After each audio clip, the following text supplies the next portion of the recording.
One strike down. 2 to go. You can cut this pressure with a knife, Chris.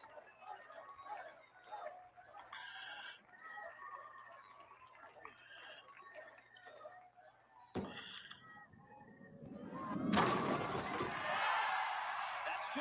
There's 2. His second.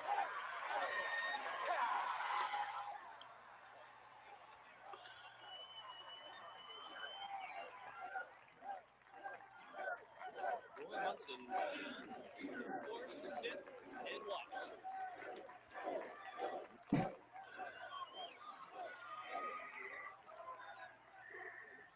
It has come down to this. 1 ball, 1 strike, $1 million. And the loser gets nothing.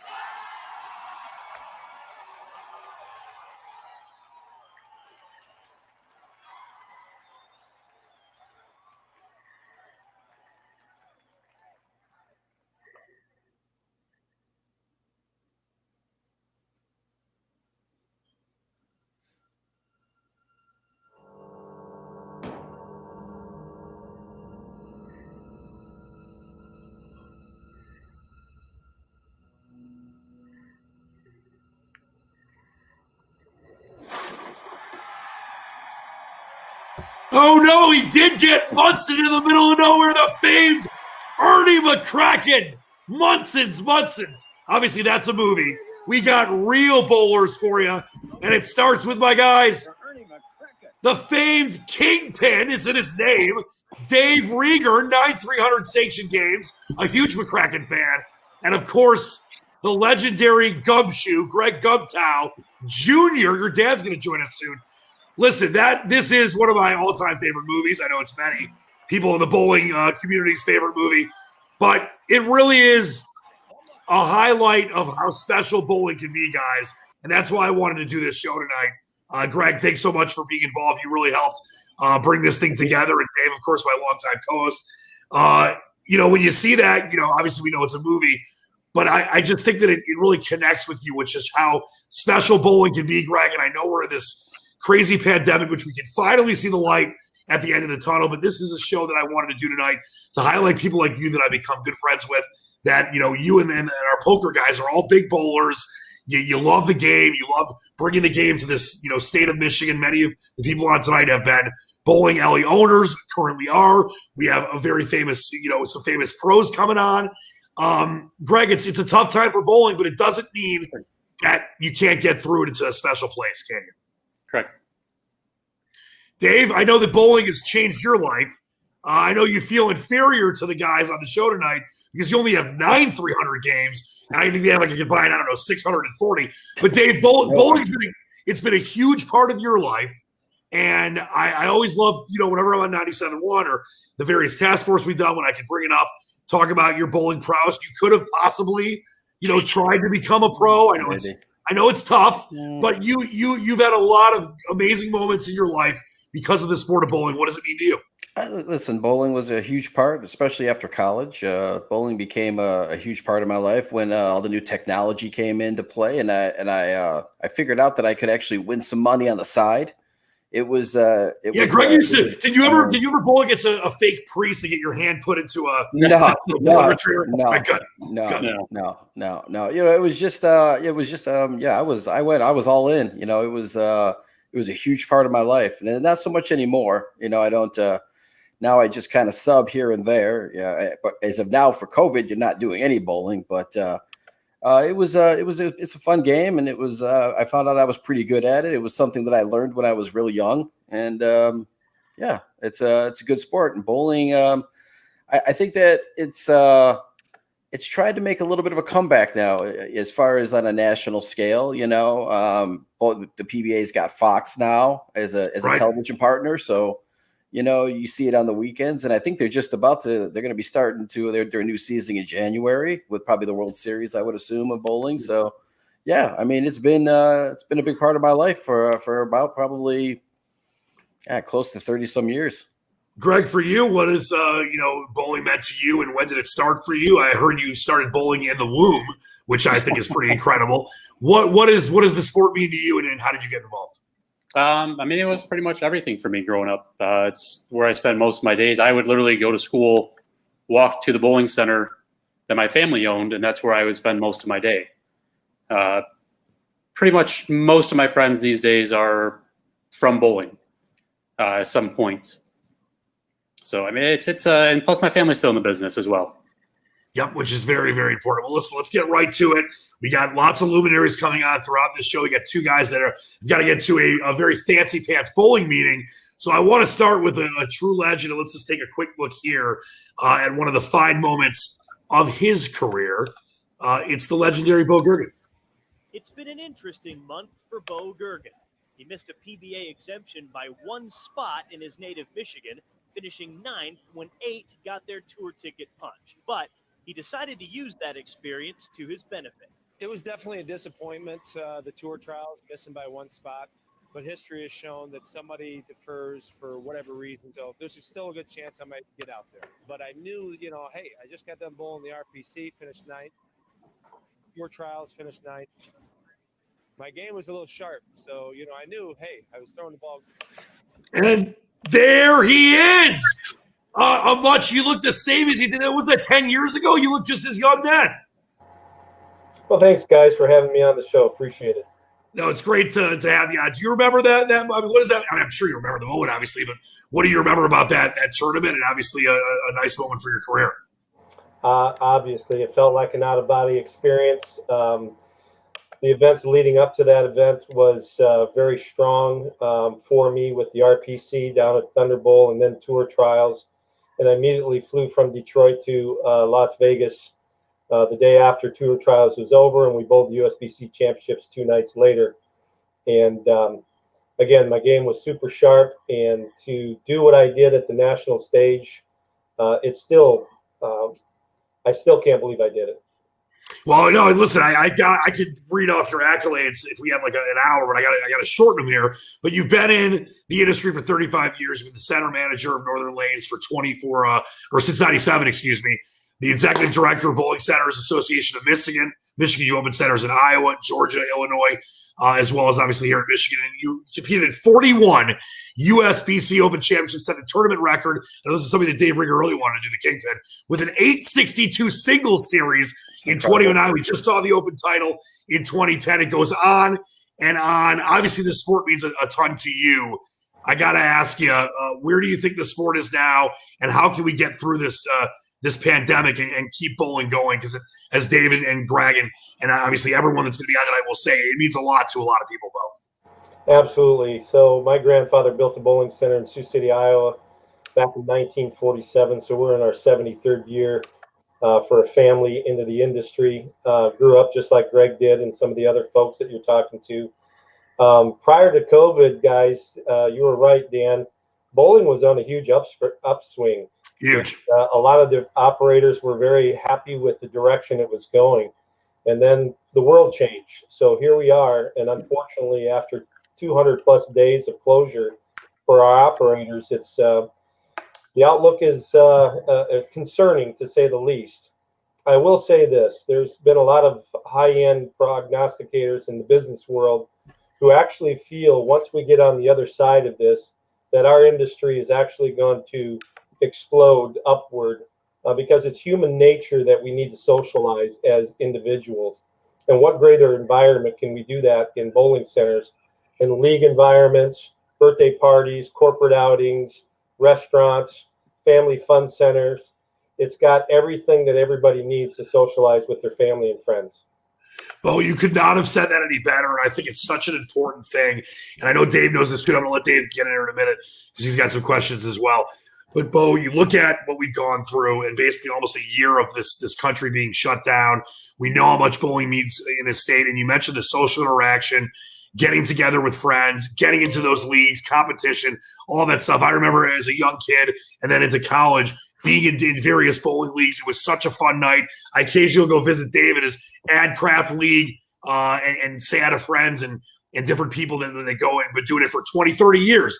So when you look at how important it is for so many, I know it's tough. It's in a way depressing right now with how, as you mentioned, the 200 plus days and opening for a second, then closing again, and all the stuff going on, which of course is for safety to keep us all healthy. What do you say to the people that are avid bowlers, or maybe are people that own different lanes that are down in the dumps right now, that need to know that there is going to be a future for this industry and what they could do to help that? Yeah, that's pretty much my job day to day, guys. I talk to proprietors all day long. So we have 160 members in our association. I'm constantly communicating with them to keep their spirits up, mainly. There is some light at the end of the tunnel. I've got to anticipate that this shutdown is much sooner than the previous one, because, like you said earlier, Dan, the vaccine is just around the corner. Yep. Now, I'll dispute the conversation you made in regards to offline, that it's going to take a lot longer than you. I think it's going to be much sooner. Oh, I hope so. We're talking about 50 million vaccines. I think they can get through that process much quicker pace. Sure. So, and if we get our healthcare workers and our most vulnerable taken care of first, what reason do they have to keep us closed? Let us open up safely, even with some restrictions. If masks, if their science is saying that masks work, let us wear the mask. Let us move forward. Let's not destroy this entire industry, as well as the bars, the restaurants, and so forth. Oh, no, it's perfectly said. And the point I actually was trying to make, not that we'd have things closed down, but it might take a long time to get the vaccines to everybody. But you're totally right about that. And I'm hoping it goes fast. And the way that it's already in the last couple of months, first off, it's one of the great accomplishments in human history to get a vaccine as quickly as they did. And to get it out there, I'm sure we could do the same thing and be as breathtakingly fast as it was to get the vaccine, which was one of the finest undergoings and underdoings in the history of the world, as far as getting it as fast as we needed to get everyone healthy and safe. Bo, what do you think some changes could be? As you mentioned, you deal with these proprietors every day. It's obviously been a really tough several months. Is it going to be trying to lower prices? Is it going to be trying to do different deals, values? What's the best way you think to get the people, obviously when it's safe, but to get them back out there that, that want to have that interaction, but maybe don't have the kind of money they used to, but to keep bowling alive and support the sport? Well, I certainly hope it isn't any of those things you just mentioned. Discounting our sport is, I think, the wrong direction to go. We've been on the low end of pricing, I think, in our industry for years. Absolutely. Compared to every other thing. I think the biggest element is public relations. We need to find a way to communicate to the customer base, the consumer confidence to come back into our facilities. Provide a clean atmosphere for them to come in so they see all the elements that are there. We've always felt we've been clean establishments anyway. We have to be. The argument going forward at the beginning of this pandemic was when we were closed and grocery stores and restaurants were open, we felt we were safer than both of those entities, because we've experienced for all these years, we've always sprayed our shoes. And they talked about contact tracing or contact infection, if you will. Right. What's the difference between a rental ball and bowling shoes than a shopping cart and a basket at a grocery store? And then our facilities are much larger in space than restaurants, so our air filtration is better. We have more square footage. So what was it that kept us closed longer than those elements? This time around, it's a little bit different. They feel that their science is telling them that closed places with group gatherings. Now the health inspector said the only way you can catch COVID is if you pull your mask down to eat or drink. They just can't keep the messaging correct. They keep changing the goalposts. But at the end of the day, our facilities are clean. And so I think the biggest thing for us to do as an industry is work on the public relations to get that messaging out there. Come on in, give us a try. I hope none of our guys have to work on a discount program to get them in. So we just need to do more communication and marketing that we are who we are. Come on in, try us out. There's a reason you're the executive director for the Bowling Association Centers of Michigan, because you're really good at what you do. That's perfectly said, and I'm glad that you not pushed back. But after what I said, I hope that's not the case either, because like you said, it has been at the lower end. It's very affordable. It is that great social interaction. There's great times to have beers and sprites with your friends, the leagues, all that kind of stuff. The food, it's just one of my favorite things. Dave, I know Dave has been a long time, fan of the sport. He's played the sport, and I know someone like Bo's got to impress you as well, Dave. Oh yeah, I mean, this is the time right now, from the start of September all the way through March and April. This is where the bowling centers make their money. This is the leagues. This is their time, Luckily, the start of this, most of it was in the summer. You do have your summer leagues, but this is like prime time bowling time for the centers right now. So my question was, when you guys were open for the short period of time, what protocols were put in place to make it safe? And will the same protocols be put in place when the bowling centers get reopened? Yeah, Dave, great question. I believe these protocols will be in place once we get reopened. Mainly all the same protocols that you see at all your other establishments. We have disinfectant wipes. We have hand sanitizers at my 24-lane center up in Midland. I got hand sanitizers on every table behind every lane. We sanitize the shoes and bowling balls, as we mentioned before. I've even purchased a company to come in and fog the entire establishment once a week. That helps with that spreading. We have the plexiglass in front of all the stations, your front counter, your snack bar, and your bar. We require masks to be worn. We were acting like, while we were open during our league sessions, like a restaurant. Once you got to your table, you can take your mask out. Now I have a concourse that's a little bit elevated from the settee area. We didn't require them to put their mask on to walk down the steps to get up on the approach. But most all bowling centers, not only in Michigan, but all throughout the country, were allowing the mask to come down once you were on the approach, because in our sport, we have natural social distancing anyway, with the accordance to the rules of the game of bowling. So as you're facing the pins, you're not facing anybody else. We felt that was comfortable. Once you turned around, we put the mask on and try to create social distancing. And again, my center has a huge concourse area that our team is definitely separated from the opposing team on the same pair of lanes. And when you're up on lane 4, nobody's up on 3, nobody's up on 5. There's 11 feet of difference between the two lanes already. So we create all that, and I expect that to happen once we reopen. I mean, quite frankly, some of the cleaners that we use to clean the bowling balls, those are probably killing COVID themselves. Yeah, I mean, no germs. Let's be honest about that. You'll notice a lot of those cans say they kill all HIV.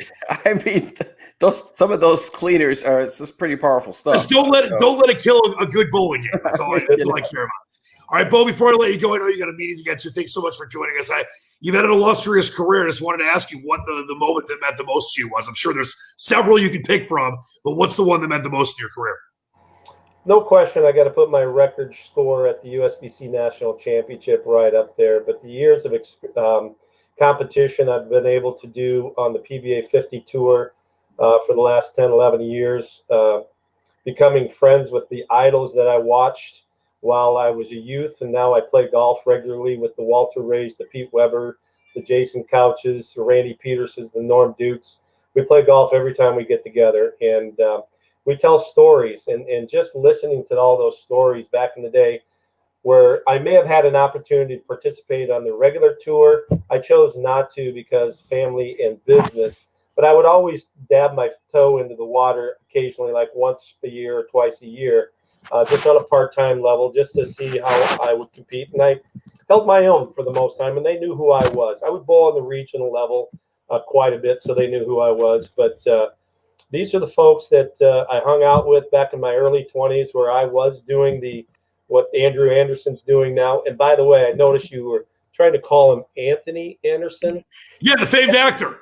Anthony's a much better golfer than Andrew, so make that comment to him. My question for you then has to be, please tell me that Pete Weber does better on the golf course against Walter Ray than he did on TV. Please. Please.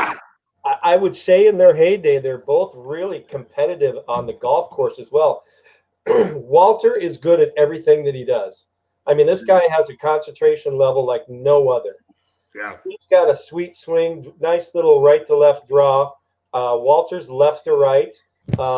As they've aged, they've kind of diminished a little bit, and I've actually passed both of them now on the golf course. Nice. But it's just been fun hanging out with those guys. And, I will tell you that Petey's got that bad boy image, and it's changed dramatically recently in the last couple of years on tour. Sure. So Has it's actually been a lot of fun. If you saw the TV show the other day, he brought the pick out. I did see that. I did see that. That's not normally Pete, so that's a good thing. I've met Pete a couple times. I've gone to a couple of the bowl expos in Vegas, and I love talking to him. Just so fun to watch on television. Just made it so enjoyable. Some of his antics were just incredible, and obviously, the skill to back it up. I mean, just one of the best ever. I think he could have been the greatest of all time if he was more behaved. Yeah, well, I would agree. There's only two things in life that Dave is better than me at. It's bowling and golf. So we got to get out there on the golf course. We'll do like a little triumvirate, a little bowling, a little golf. And I will give Andrew some credit. He's improved a tremendous amount on the golf course since we first started. So that'd be great. Gentlemen, I really appreciate the platform and the opportunity to talk about this. And when we move forward, once we get open and do this PR campaign, I hope Dan, Dave, you guys can help us out with that and get the message out to you. For sure, definitely. Absolutely. That's why I want to do this tonight, Bo. And I can't thank you enough for your time and look forward to seeing you soon. Stay safe, and let's get this bowling right back to where it needs to go and better as the vaccine gets out there. Everybody, thanks so much for your time tonight. Appreciate it. Thanks, guys. Great stuff. Bo Gergen. Dave, was that we're going to get to my man Andrew Anthony Anderson in a minute. And let's bring Greg back in here. I think Greg broke his computer. Was that, Andrew's going to freak out because he's a huge fan of the Squatch myself, but was that a big moment in your life, Dave? Because Bo Gergen, top level guy in many different ways. Your face was lit up. Anybody that shoots 862, was it? For 862. That's insanity. I mean, how do you do so? How do you shoot at 862? Plus, he's a righty too. Sick. Oh, come on, man! Nationals are always for righties. Come on, man! Please. All right, lefties have the gift. Come on. Before we get to my new best friend, Andrew Anderson, let's get a quick word from our friends at Screwball. Screwball Peanut Butter Whiskey. A refreshingly unique taste on the world's most classic spirit. It goes down smooth with a perfectly blended finish. Anything but ordinary, and always lives up to the name. Sure, it sips a little different, and that's just who we are. Peanut butter. Screwball Whiskey, the original peanut butter whiskey. You guys are a bunch of screwballs, so it works out perfectly. But now I don't drink anymore, but when we get back to bowling, I'm going to get us some Screwball, and you guys can have some. I've been told, and I know that some of my friends that are in the bowling game bowl better when they're drunk. So maybe that'll help it. Maybe Dave, who barely ever drinks, has a couple shots of Screwball, and he throws a couple 300 games. It could happen. Yeah, man, you never know. All right. Well, I mentioned we got lots of bowling luminaries. We got lots of guys to get to, and an honor to have this next guest. Before we do that, though, I want to take a little quick look at Andrew Anderson. Hi, I'm Andrew Anderson. I'm looking forward to seeing you all at the Phillips Collegiate episode this year. It's my first year being a coach, and I hope I can share some of my cool experiences with you on and off the lane. I was in the bowling alley before I could walk. Parents bowled, brothers bowled. And when I could walk, the first thing I did was grab a bowling ball and try to throw it down the lane. From then on, I just fell in love with it. I could go back to so many different times I fell in love with the sport, but it really actually started that young, watching everybody around me enjoy it so much. The competition of it is just really cool. I started bowling in January with the National Association around 9 years old. Doing stuff to do that, every cut, my parents weren't too happy with me wanting to do it every weekend, but I was tired of watching my family compete and me just kind of sit back and watch. So before high school, I started bowling MJMAs all the time and made some cuts, and then high school bowling was tremendous for me. I bowled for my hometown. That we took a lot of pride in that, and I still take a lot of pride in that. So high school bowling was very successful for me, and it kind of pushed me to tell me that I can bowl possibly for a living and go to college with it and do all sorts of things now. I never really traveled much outside of Michigan when I was younger, and I went to Junior Gold in Vegas when I was 16. I bowled. It was terrible. That Junior Gold next year, I practiced day in, day out going into it, and I actually finished second at biggest youth tournament in the world, and I came out of nowhere. Nobody else knew me. It was me and my brother against the world type of thing. I mean, I was not the favorite by any means to win it or make it that far. So that was the point that I knew. I was like, I can take this even farther. Like, if I can do this, why can't I do anything else? I wasn't expected to be here, so I don't think they expect me to go anywhere else either. So I took it kind of with a chip on my shoulder. You know, I really wanted to be the best. I still want to be the best. Since that day, I've had so much drive.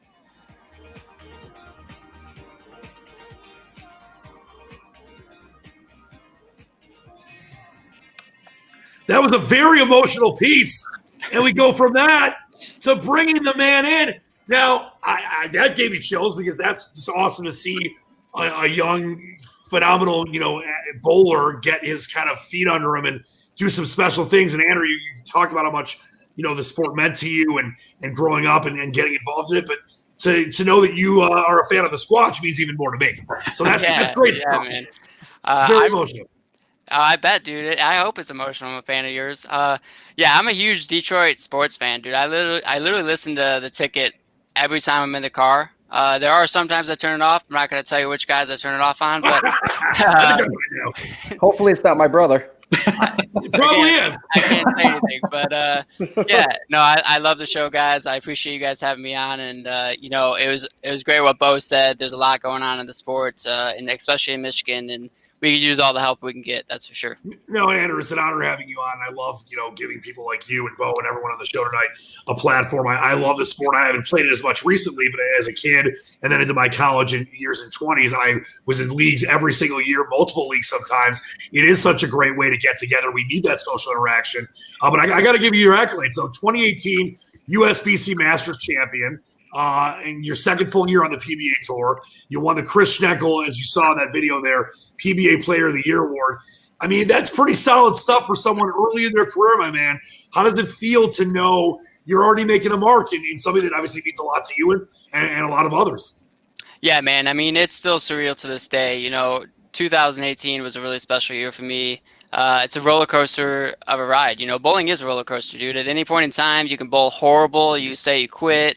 You throw there's just so many bad things that can happen. But when the good things happen, it makes it just so much worthwhile, And like you saw in that video, I mean, I've dedicated my whole life to this sport. So I don't think it could have went any other way. When you dedicate something, you dedicate that much of your time to something, you expect results. And that's what I got out of it. So I'm very happy with it.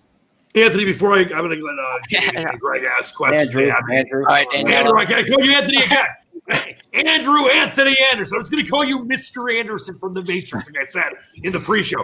No, Andrew, when you look at where we're at, and you heard what Bo had to say, and I think Bo had some great things to say about what needs to happen when things come back to some.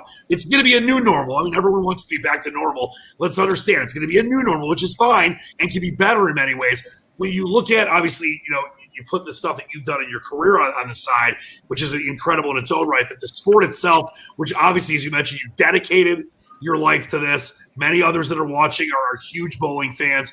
What do you say to them? Because it's been very frustrating, as we know, the 200-plus days of bowling shutdowns, to know that this sport can come back. It was doing very well before the pre-pandemic, and to get it back better than ever when it does come back. Yeah, a couple things with that is bowling was doing incredibly well before pandemic hit. But we can just look at history. I mean, bowling's been around forever. I mean, bowling's not going to go away. And, there's a lot of people that are fighting, to keep these centers open right now in Michigan. And they're going to keep fighting the good fight. They are fighters. That's what we are as bowlers. We grind. And we support each other. So I have no doubt that when bowling comes back, it's going to come back stronger than ever. All of us that compete are going to compete as much as possible. Are going to go to these bowling centers and try to help them reestablish some ground and get off their feet. I mean, that's what we have to do. We support each other. We're going to keep doing it, and we've done it in history, and I don't see it going away. Dave?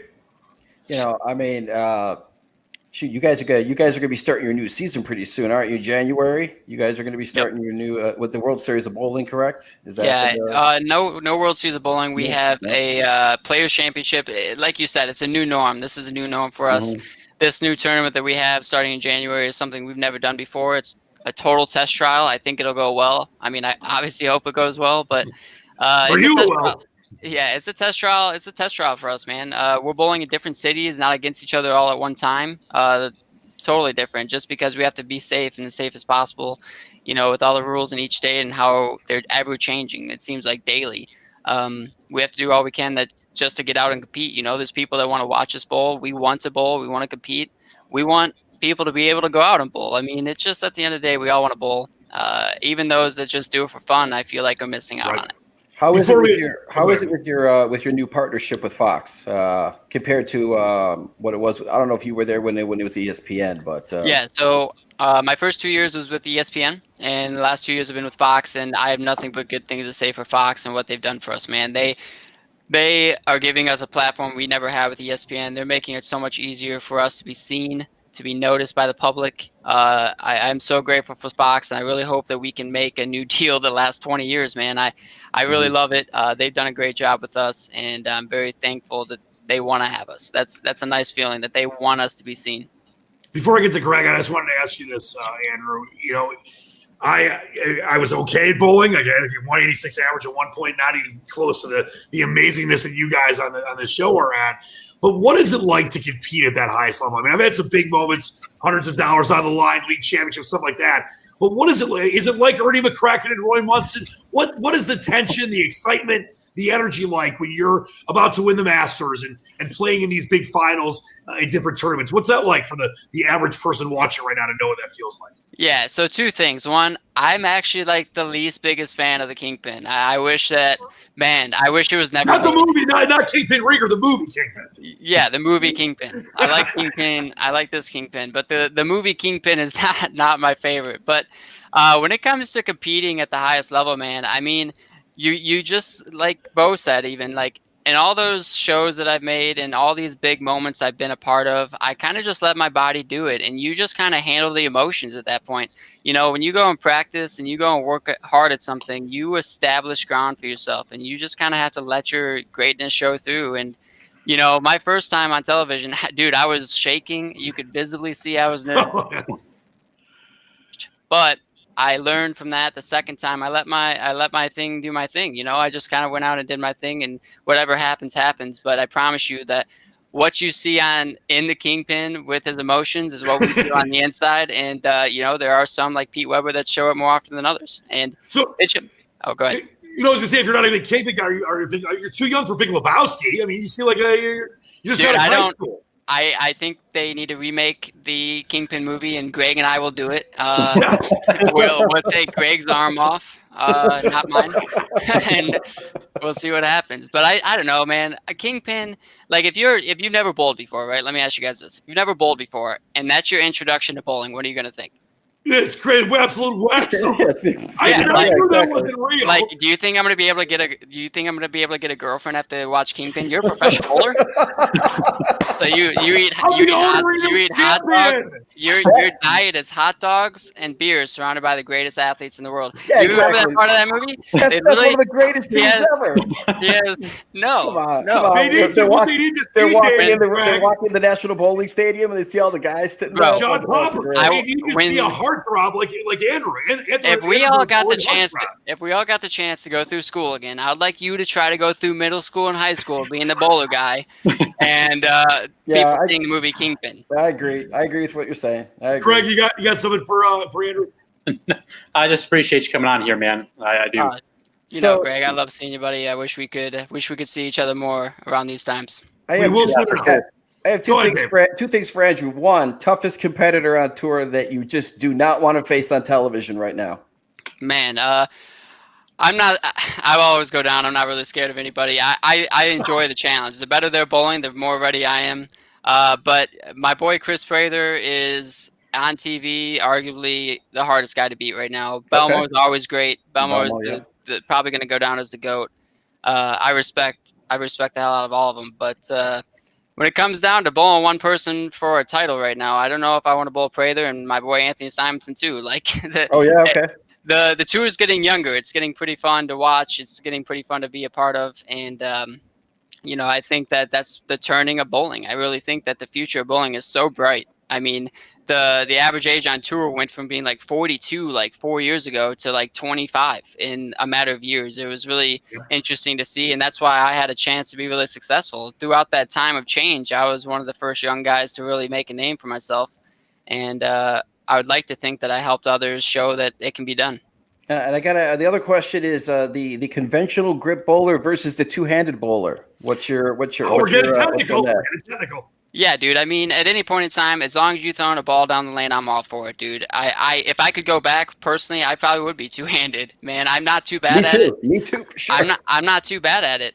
You don't have to have your thumb in the ball. You have to worry about less. But I enjoy how I throw it too. Like, you know, traditionalists may say two-handers aren't very fun to be a part of, but I think it's part of the game changing. I mean, do you think Bryson DeChambeau hitting it 300 yards is fair? I mean, whatever. Like, just go get the job done. I've talked to some people who think that the two-handed bowling is cheating. So, you know. Yeah, I think it's growing. It depends how you look at it. For sure. And the last thing, you know, based on the fact that you were a Chris Schenkel Award winner, I dug this out. My one time in my life, I met Chris Schenkel. Dave's very excited about this. I covered the 1995 U.S. Open at Joe Louis Arena in Detroit. Dave Husted won. That's super cool, man. And it was the one time that I met Bo Burton and Chris Schenkel. They were on a crane up above the stadium calling the bowling match. It was great. Yeah, Dave, wasn't that the biggest crowd at that point to ever see a bowling match? At that point in time, it was the biggest crowd ever to see a bowling match. Yeah, so it was very cool to meet Chris Schenkel and Bo Burton back in 1995 and cover that event. That was cool. Yeah, I can't tell you how much of an honor it is to have an award like that in his name. I mean, we're talking about a historian of the game, somebody that really helped us get to where we are. So I'm very thankful for it. I mean, you want to talk about bowling in its heyday? Chris Schenkel on Sundays. I mean, there was nothing bigger on ABC. You know, Come on. I watched tapes on it. I never got to be a part of it myself, but I'd like to believe that we're on our way back to the heyday of bowling. Hey, it sure seems like it. And let's do whatever that's why we're doing the show tonight. The little part I can try to do. Let's do whatever we can to get it there because it means so much to so many. And Andrew, before I let you go, I know you got a meeting to get to as well. A couple things for you. One, I mean, there's obviously, you know, a lot of emotional moments in a bowler's life. And I would think that the biggest ones are probably the Masters or whatever the biggest tournaments you've won are. But is that when you think back on your life in bowling, aside from those major, tour type moments, was there like a, kind of aha moment when you realized how much you love the sport that really connected you to it? Was that when you were really young or when you got a little older? When was that moment in your life? Yeah, man. So I remember a lot of these moments definitively. I like to think back on them. When I was 16, I had to make a decision, man. High school MHSA put a decision on me whether I got to bowl for high school and represent my school or I could go bowl against other youth bowlers. There was a rule implicated, and they might call it the Andrew rule because I was winning too much scholarship money. They didn't like it. And they changed the rules so you couldn't compete outside of high school during the high school season, right? So I had a huge decision to make, and at the moment I'm 16 years old trying to make this decision, and I'm like, I mean, what's going to make me better? Like, what's going to make me be the best? Like, am I going to go compete against the high school bowlers in my area, or am I going to try to go farther and reach the best bowlers in the Midwest or in the United States? And at that very point, when I was thinking about that, I was like, man, this shouldn't be that hard. You were supposed to go bowl for your school. Like, how cool is that? And then I ended up making the decision that I was just going to go compete otherwise. And at that moment, I was like, I really want to be the best at this. I mean, if I do this, I'm chasing it. Like, there is no second guessing this. We're going to go after it. We're going to see what happens. And that very moment led to so many great things because of how it had played out. Everything happens for a reason. I'm a firm believer of that. And every little decision you make can go a long way. Beautifully said, my man. And now listen, you're wearing that Pistons jersey. I know you want to talk some hoops. Not enough time for it. Really quick, what do you think about Troy Dreamweaver? 80% roster change. Are you buying hope for the Detroit Pistons? Oh my God, I'm the most optimistic Detroit dude. My friends hate me. My friends hate me how much I text them like, dude, this is the year. No, I'm a huge Troy Weaver fan. I liked what he did in OKC. I think that what he did here had to be done. I mean, like literally, we were stuck. And he somehow unglued us. I do think he's going to be caught in some crossfire if Blake Griffin comes out and Derrick Rose comes out and plays at even 80% of their all-star caliber level, we're going to be battling for the 8th seed. And if we do that, we lose our draft pick next year. So the Cade Cunningham season may not be coming, but I really like the picks that he had this year. And I really think Killian Hayes is going to turn into a stud. So I do have my Sekou I like Naboya. the French freak, my guy. The French connection's my deal, man. I loved it. If they did not pick Killian, I already told my friends, I was not watching a Detroit Pistons basketball game this year. So Troy Weaver's already above on my list. You know, he picked my guy. Andrew, I can't thank you enough. I'm so proud and in awe of your young career and just can't wait for the future for you, for the sport. We're definitely going to get out there and bowl. You got some nice and golf as well. Bo Gergen giving you some praise. Now, Dave is better than me at golf, but we'll do a foursome, Scottish twosomes. We'll do something. Greg can caddy for us. We'll get it done. But definitely, I want to do whatever I can to help pump up your career. Look forward to great things for you in the future. And obviously the sport of bowling, which means so much to someone like you. You inspire so many others. Maybe people watching tonight are going to do what you did and make that all-in decision.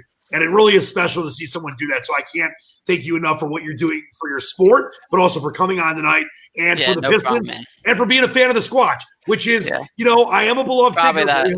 Very humble. Andrew, it's really an honor that of all the professional athletes that could be a fan of the Squatch, it's professional bowler Andrew Anderson. My God, you just made his night, my friend. Andrew, for real though, thank you so much. Look forward to seeing you soon and keep up the great work. Thanks, guys. I appreciate it. Thanks for having me, and I hope to see you guys soon. Absolutely, a lot of praise while Andrew was on from our people, and also people asking, is that Greg the Egg from Succession? I would say no, but it's a great show. Very, very good show. Before we get to a very close compadre and maybe relative of Gumshoe and another great fellow, I want to hear another quick word from our friends at Screwball. Screwball Peanut Butter Whiskey. A refreshingly unique taste on the world's most classic spirit. Anything but ordinary, and always lives up to the name. Screwball Whiskey. The original peanut butter whiskey. Oh, yes. And let's bring them in. First, we'll start with our man, Eric Krause, tour rep for Brunswick. Eric, good to see you, my man. Hey, guys. It's good to be here. Maybe Greg, not so much, but nice to meet the rest of you. Well, let's see what his dad has to say. Gumshoe Senior, are you proud of the son, or just like my dad would say, he's a celebrity in his own mind? Okay, go with that. Great to have you both. Eric, I want to start with you.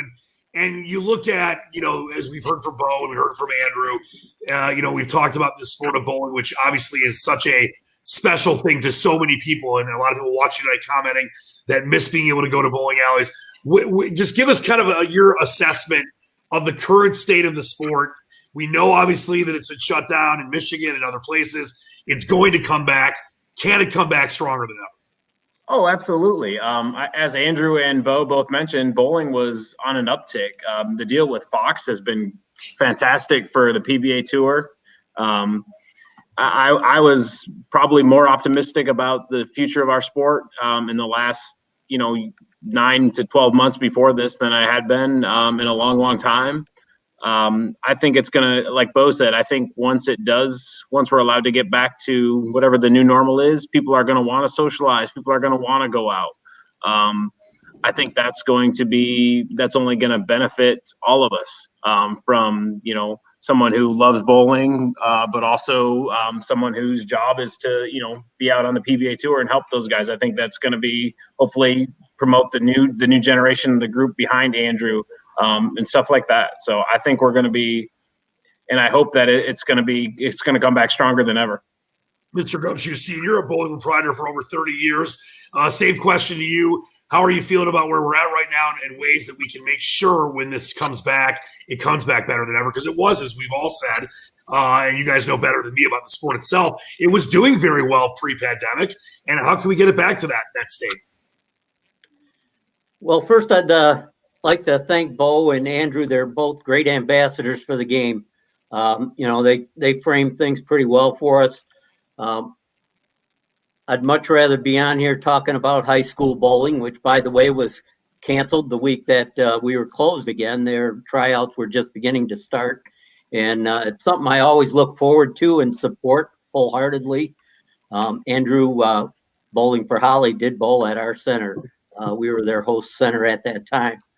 So I expect that those of us that are able to survive and get through this, and it is a difficult time, not only for the bowling proprietors and bowling centers, but all of our employees. At my center, we have a number of employees that have been with us 20, 30 years, and, their jobs are essential to us, So when we do get through this, and I'm not optimistic that they're going to open us before the first of the year, hopefully it'll come shortly thereafter. One of the most difficult things is dealing with the not knowing, and it's the most frustrating part of it. We can all gear up and get things going, and we've experienced tremendous customer support. Our league bowlers have really stepped up this year. When we contacted them, we were able to organize and put our programs together, even though we were only able to operate at about 50%. I want to be optimistic for the future. I guess that's why Bo's on there instead of me. It's hard sometimes to be optimistic. Yeah, hey, listen, everyone's just as important in what they're trying to do to grow the sport. That's why I was really excited about doing this show. And I want to get back to you, Eric, as a tour rep for Brunswick. And you heard what obviously Andrew had to say, what Bo has done in the past. What about the sport itself, as far as the TV side and we all know that, there's millions of bowlers that will just go to their lanes and play in the leagues and have that social interaction like you mentioned. But it also is important to be able to have people watch your sport and get inspired the way Tiger Woods inspired millions of young golfers. And, you watch a football game or a baseball game. Where do you think we're at with that? And looking at a guy, I'm so impressed with a youngster like Andrew Anderson and other people that are watching, making comments right now are too. To have people like that's got to make you feel good as well. Oh, absolutely. I think there is going to be, like I mentioned earlier, I think there's going to be a lot of people that are going to pick bowling up. I think a lot of people are going to be inspired by, Andrew mentioned Belmo a couple times. Belmo is going to probably go down as the GOAT along with Walter Ray and Pete. But he's brought a whole new generation to the sport, and I think it's only going to keep growing. With the not being able to, as Andrew mentioned, you not having to use your thumb. It makes it easier. You can learn. Everybody wants to learn to hook the ball, and that makes it so much easier without having to put the thumb in there. So people can get better faster. And the things that Fox are doing, I'm amazed at what Fox has done for the most part. And I think they're going to only keep growing and promoting the sport. And they have some interesting things they want to do. And let's just hope that they get to do them. Yeah, no, it's great seeing bowling on Fox when I first saw it. Like it was fantastic because I remember always watching a lot on Sundays with ESPN, and that was great. But they would play it sometimes during NFL Sundays, and it wasn't the biggest of audiences. Now to have it on a network TV station, that's great. And there's obviously a lot of excitement with the youngsters. I wanted to ask you this, Greg Senior, when you look at some of these bowling centers, which we know, much like restaurants and movie theaters and others, there's gonna be some that close. What can being a proprietor for over 30 years, lots of people, the sport inside out, recreationally and professionally. What could be done? Because they're going to obviously have some of them close. Is there a way to, combine certain things to give these people that have to close their doors? Like my family years ago to Garden City bowling, like a lot of alleys have closed over the years, but it doesn't mean you can't figure out a way to maybe bring them back in the future. What are your thoughts on that? Well, we all have to kind of work together on this thing. And, I don't know what the big deal is with the state having such a problem with bowling centers. We, like Bo explained, we go out of our way to make our centers safe for everybody. And, at some point, and hopefully the vaccine will help a lot, people have to be responsible for themselves. And, you need to take precautions. You need to follow the rules, and yes, the centers are going to, some centers are struggling. Some of our younger proprietors have big debts and they have to deal with that. And, they're not prepared for these kinds of, not that anybody is. How can you be prepared to be shut down for 200 days? it's a very difficult thing. And for most of us, we have to make hard choices. And speaking of hard choices, the rumor I heard is that you played your son 340 times and won 342. Is that or 341? You played. Is that true? Because that was the rumor I was told. Well, it's close. I don't know that I kept score that closely, but hey, I'll take him on any time. I'll give him a run for his money. Eric, I wanted to. Then I want to get to Dave and see what Dave's got for you guys. Eric, when you look at what I mentioned to Greg Sr. about centers that are going to close up, we know it's inevitable. It happens, in regular times too. But what being a rep for the tour for this incredible company in Brunswick, the gold standard, if you will, when it comes to bowling. What are your thoughts on what could be done? Because we know that certain shops, and I mentioned my family owned a land, they had to close it up during a recession. We know that there's going to be some contraction. What do you think the best way to end that and get some new things going down the road, if it's a year, 2, 3, 4 in the future? What are your feelings on that? I actually think Bo actually hit the nail on the head. I've known Bo for a long time, and Bo's a very smart guy. I think it comes down to educating people how safe these centers are, that, like Greg is doing at his center, and I know that Bo does at his center, how clean they are. Bowling has the image that it's, dirty, not safe, not clean, and it's just the opposite. So I think we just have to educate the consumers that they are safe, and go from there. No, that's fair. And I think that it's all about, sometimes figuring things out on the fly. And post-pandemic, money might be down for certain people, and then things might start getting a lot better, and there could be a lot more opportunity to open more stuff and get people involved and have more modern lanes instead of the ones that have been around forever. Dave, you got some stuff for our luminaries here, Eric and Greg? I mean, since I have Eric here, I have to ask him. So, bowling center is going to open up back up. I might decide, I want to get back into it after a little bit of retirement. I'm kind of a tweener, not a spinner, not a full roller. I like a down and in. What are you recommending for me for the Brunswick line? What am I going to go get? What's going to be my comeback ball? Oh, Black Widow. Black Widow? Black Widow 2.0. Oh, I had a 300 with the original Black Widow, so of course. Yeah, we just reintroduced that ball in November 19th. So okay, wow, there we go. And Perfect. Dave, we actually make a ball called the Squatch, so I'll get one to you. I saw that. I need it, yes. Please. It's like I used to. So growing up, when I got a little older, I started doing not like super serious leagues, not like you guys, but I was okay. And I had a couple titles in these leagues around, Ann Arbor when I was in college in West Bloomfield where I grew up. I had this beautiful, I didn't know what kind of ball it was, blue ball that said Believe on it. And my Believe ball won me a lot of cash. So I need a Squatch ball now, Eric, please. We will get you a Squatch ball. Was there also a ball that was called the Magic, if I remember correctly? There was a ball. That was an Ebonite. That was an Ebonite ball, yes. Okay. Yeah, okay. All right, 2 things here. Greg, I need you to respond, Greg Jr., to Abed, who said you're a lefty hack. So let's see what you say about that. And do you have anything for your father and for the great Eric Krause? No, I got nothing to say to Abed. I'll text Abed back. I'll let him know. But I just want to thank you guys for coming on here. It's been a bit of a struggle to watch, from the sidelines and stuff like that. Yeah.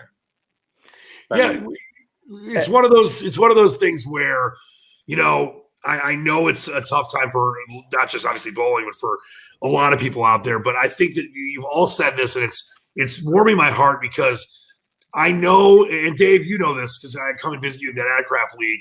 Why am I forgetting the name of the bowling alley? Hartfield Lanes and Hartfield Lanes. And by the way, now you got another guy saying you're a lefty hack. Now we got, is it Mike Love Phillips in? Lefties have the gift. We all know it. But, Dave, I'll go visit you, and we'll see our friend Paul Gross, the weatherman from Channel 4, is in that league, and my friends from CBS, TV, and that league's been around forever. You a lot of times you're running and collecting the money, legally, of course. And it really is it's such a special thing. And you've all talked about the social connection. And I know it's going to be a struggle for a lot of things, whether it's a movie theater or a bowling alley or, whatever. But it doesn't mean that, even though there's struggle at first, it can end up being a really, really positive thing in the future. And that's why talking to someone like you, Eric, and obviously you, Greg Sr., you've been around this game for a long time, hearing from Andrew, hearing from Bo. I know that there's people that have trepidation. about, where the sport's going to go. But I feel like things are going to come back. And as they come back, the excitement is going to be second to none because we're going to have missed it for the last year, Eric. And obviously the professional stuff's going on, which is great. And they're doing that safely. But I think people are going to come back in droves because they're going to want to get out there and have fun, have the bowling fries and chicken fingers and bet the cash on the side. And I don't care what Andrew says. Ernie McCracken it up. Kingpin's a great movie. But Eric, that's where I feel like bowling's going to go because it is a beloved sport. Oh, absolutely. I have, my story is very similar to, Greg and Bo. I've never really made a dollar doing anything else but working in the bowling industry. My family ran a center. I bowled Saturday morning leagues from the time I was, old enough to walk. So I'm going to do everything I can. And I know, all my friends are going to do everything we can to support bowling once it gets back. And we just need everybody to do that. We need to support bowling centers, local businesses as much as we can as soon as they open up. So. Very, very well said. Greg, before I let both of you guys go, and I can't thank you enough for your time, Greg Sr., you've been a proprietor for 30 years. What has meant the most to you being a proprietor in bowling for 30 years? Well, I think it was the proprietor's involvement and drive in the late 90s, early 2000s in helping make bowling become a MSHAA varsity sport. I think it's one of our greatest accomplishments. Yep. I think that's absolutely beautifully said because I think, you guys know this, and obviously Greg and Dave know this, and I did a lot of lacrosse stuff when I was younger and helped, when Michigan, the University of Michigan went from a club varsity to a D1 program and seeing that sport grow, to see something in the high school level really catch fire and having a legitimate body that does that, I think that's a huge thing, Greg. I really do. I think that's where you're going to see the Andrews, the future bowlers. They're going to come out of that. Yeah, it's very important that the young people get exposed to bowling on a competitive level before they get out of high school. It makes for truly lifelong players. And, like a lot of other sports, not like a lot of other sports, bowling truly is a lifetime sport. People can do it for recreation or competition, from a 5 to 7 year old to someone that's in their 80s or 90s. Yep, it's like golf. And the level of the playing field can be level as well, no matter whether you're 78 years old or 10 years old and having fun. Eric, last one for you. Being a tour rep for Brunswick, what do you say to the people out there that want to get back involved with bowling when it comes back, and what you guys have coming up with, ways that you get in touch with your Brunswick stuff? I want to do whatever I can to help promote that as well. Yeah, I mean, we don't really sell direct to consumers, but everybody when they get back to bowling, they're going to need a new ball. So please buy a Brunswick, a brand of Brunswick ball. Is there a way to get them online? I know you don't sell directly. Can you go? Is there a Brunswick website you can sell and get balls on? We don't sell them off the website, but there are e-tailers out there. But you can certainly visit brunswickbowling.com, and they'll have all the information and links to all of our other brands, our 6 other brands that we have. So, all right, great job by you both, except for the Sparty mug, Eric. Where's that Spartan mug? Show it to everybody. Here it is. I told you to break it before the show. That's actually pretty cool. Hey man, I'm a big fan of Harbaugh. I hope Michigan keeps him forever. I know all you Sparties do. Sign him to a lifetime contract. Hey, the station I work for carries Michigan State sports, so there you go. Eric and Greg Sr., thank you guys so much. Eric, let's find a way to get a squash ball, and I will put it everywhere. I'll take it around town. I'll sleep with it. It'll be very emotional. I will text Greg and get your information, and I will get one out to you tomorrow. Dude, you're the best. Thank you so much, Eric. Nothing but the best to you with what's going on with the tour with Brunswick. Greg Sr., an honor to have you on. Obviously, we love your son, but you're the better Gumtow. So let's just leave that where it may. But nothing but the best of luck to you and Eric as well. And I want to see this sport come back stronger than ever because it is such a special thing to so many. So thank you both for your time tonight. Thank you so much for having us. Yeah, thank you. Thanks for having me. All right, we'll see you soon. Great stuff by Greg and Eric. Before we go, guys, actually, I want to do one quick thing in here from our friends at Screwball, and then I got a question for both of you guys. Screwball Peanut Butter Whiskey, a refreshingly unique taste on the world's most classic spirit. Yeah, my man Terry Foster. He wants. Maybe we can get him out to a bowling alley soon. He wants peanut butter whiskey over ice, so we can get that done for my man T-Foss. Right, we can do it. Greg, before we go, I want to thank you again. This show would not have happened without you. I gave you a task of trying to get together people. You did it in like 2 seconds. I was blown away. No, you really did. And I really appreciate you. Like, we become friends over this pandemic with our man. Well, we said we weren't going to talk about him, but we will. Our man Mike Zyber, the world's worst Spartan. Now, it's funny because you guys, we all bust each other's you know what. But when we play these socially distanced safe poker games that we played, we always make fun of him because he's by far the worst of the bowlers at the table of greatness with guys like you and Abed, and I think Dan McLean's pretty solid too. Yes. And guys like Dave Rieger. I will tell you this too. Dave is one of my favorite people. We give each other a ton of crap. But I will say that Dave, I've never seen him more animated than that one night when you guys started talking bowling. It was almost like he'd become Luke Skywalker, learning how to use a lightsaber. His face was lit up. He talked for 3 straight hours. His chips were in stupid piles like normal. So I was very impressed with that. But I just have a lot of respect for both of you and all the guys on tonight and the other guys that aren't on the show that we are friends with that are big bowlers. We saw I'm forgetting his name right now, that went to the tournament. The 2 guys that went to the tournament last week that were, driving to get to a tournament in Ohio and do whatever they could to win a little cash. Yeah, Dan and all them. That's the only place I can go to bowl right now, really. Right. Down in Ohio. I don't know. How do you feel about where we're at with the sport? Like, we talked to the guys tonight. Are you nervous about when things open up again? Do you have hope? You look at a young guy like Anderson and just the great, inspiration he gave to someone like me talking to him, and I'm sure people watching. And then, a legend like a Bo Gergen, your father, Eric, all these people that are so key to the sport itself. Do you feel like it's going to be this kind of cavalcade of whimsy back to greatness, or are you worried it's going to take a while when things reopen again? I don't think it's going to take too long. I really do feel that. I think when this all started, I think I said it, that I think bowling will make a comeback for the centers that are still open. That's going to be the big thing, is if you can weather the storm. I think if you can get through this, everything be okay, I think you'll do really well. Because, people do need that social interaction. They're going to want to go out with their friends and their family that they may not have seen for a while. And what a better place to go to. Dave? So it's a matter of them surviving, really. Yeah, I think it's all going to depend on timing. If they can get in, at the beginning of the year and maybe get a half of the season in, if it goes till April, then you're into the summer, and then you're into maybe starting up again in September.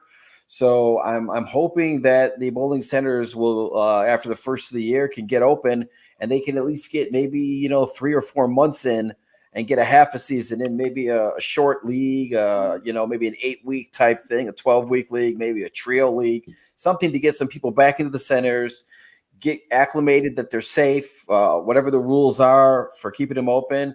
And everybody gets the vaccine, and then get through the summer and then start fresh kind of in September and get going again. Because at this point in time, they've missed probably, when this started, they probably were at the last 2 or 3 months of that season. So now you're almost gone a full year without anything. You didn't finish off that season, and then the new season starting in September, because it goes usually like September to April, stuff like that. Yep. So they need to get people back in there. They need to be confident that they can be safe while in there, which it seems like the bowling centers have done a fabulous job, and it's inherently distanced anyway.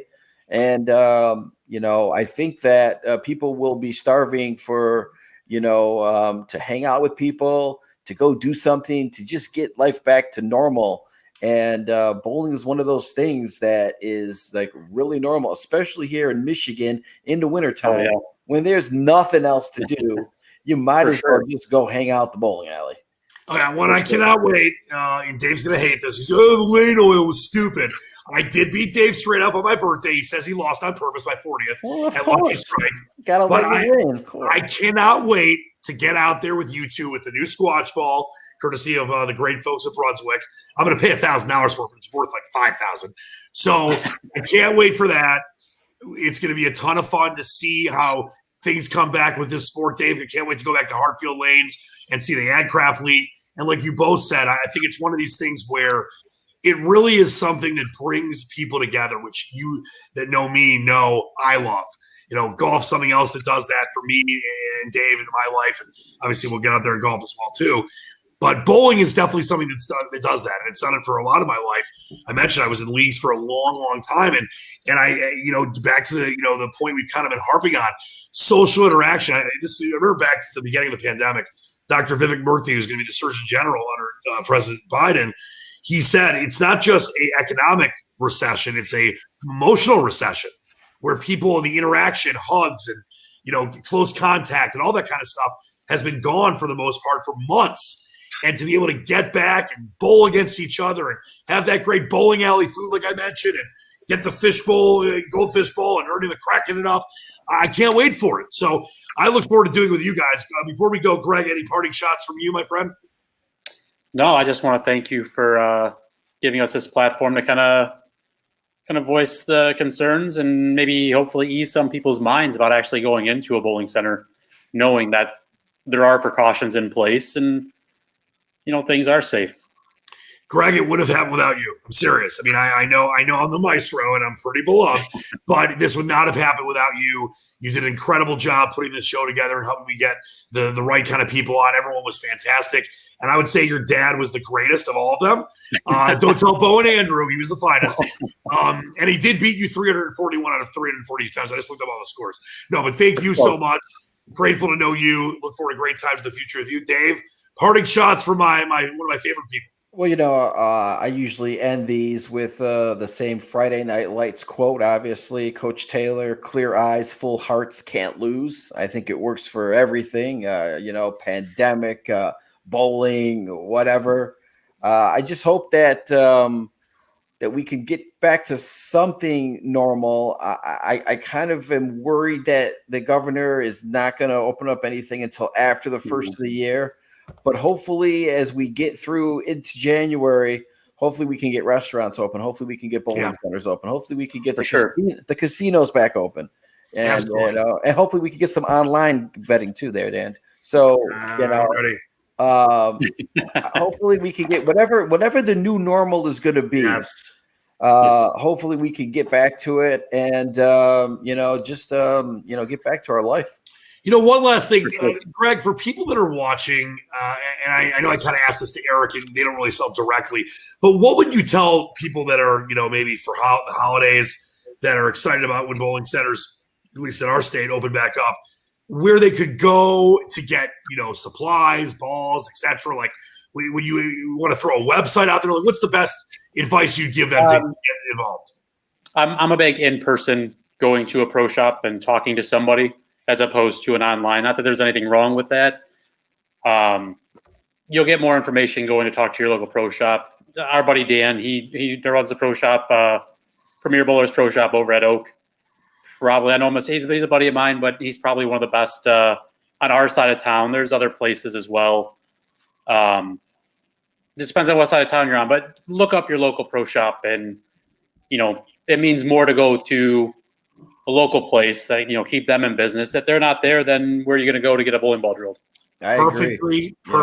And if you can find a demo day somewhere at a bowling alley when they open up again. Yeah, definitely. If you go to Brunswick Clubs, I believe they have a thing on there where you can actually go and demo out the bowling balls. Yeah, that's the best when you're able to demo it out. They used to work those. Those are a blast to do. Oh yeah, and that's not a perfect fit, but it's close enough. You can see what the ball is going to do on the different lane conditions, and it's such an advantage because sometimes you go and you buy a ball and it's just it's not right and it's been drilled and it's like so. Yeah. If you can do that, and then obviously build a relationship with the person who works the pro shop at the bowling alley. That's also huge because they know how you bowl. They know how you like the ball to be drilled. It's like knowing a golf pro. They can drill it to what your specifications are, and it's a huge help because you're not going in blind and just buying a ball off the shelf. not knowing what it's going to do. They know your game, and it's a big advantage. Yeah, what was that ball do, Greg? What was that do? Who's my man Charles Gray weighing in here? Yeah, he's a good friend of mine from back at Mercury. Well, I'm sure he's very proud of your work tonight. Great job by you both. I want to thank all my great guests tonight, Greg Gumtow, Jr. and Senior. It was all in the family. Andrew Anderson, Bo Gergen, and Eric Krause. I want to wish everyone that's celebrating a happy Hanukkah. Night number 6. I got a baby Yoda. His name is Grogu, by the way, on one of the nights, one of my favorite presents. But thank you to all of you. Please stay safe, everybody. Wear your mask. Spread love, not hate. Let's get back to bowling, get back to movies, get back to restaurants. We need to all pitch in to get that way, and thank God the vaccine is here. Thanks again so much for watching this special edition of the Task Force. I'm Dan Leach. We'll see you next time. Until then, believe in the dream.